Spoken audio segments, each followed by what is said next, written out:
Good evening, Miss Manji.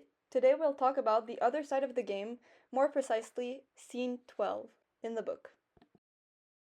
Chapter 12 takes place in the timeline of 1970s, during the height of activism. The main characters in this part of the book are Beverly and Khalil.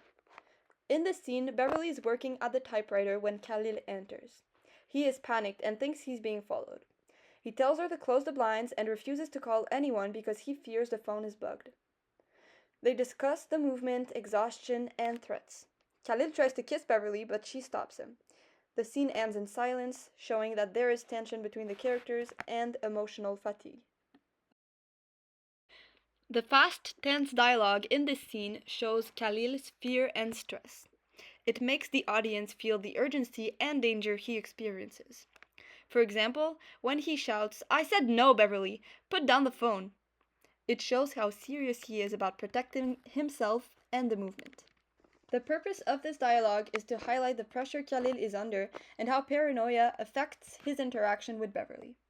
This tense dialogue connects to the theory of double consciousness coined by Dubois because Khalil is managing two selves at once.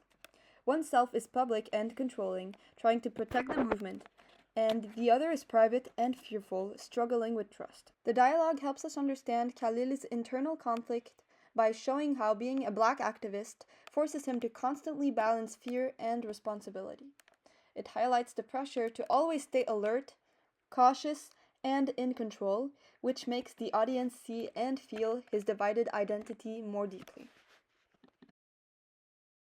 Another important element found in the scene 12 of The Other Side of the Game is the stage direction. After Khalil tries to kiss Beverly, he immediately becomes cold and distant. The stage directions show him withdrawing and avoiding eye contact, which highlights the tension and emotional instability in the scene.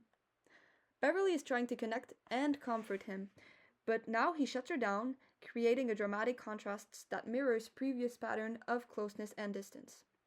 In conclusion, the stage direction's purpose in this scene is to visually emphasize Khalil's emotional shutdown and also make the audience feel the sudden shift in their dynamic.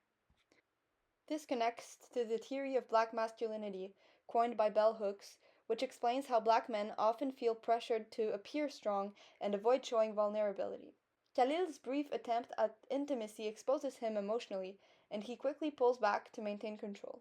This helps the audience understand that his behavior isn't random or personal toward Beverly, but shaped by societal pressures.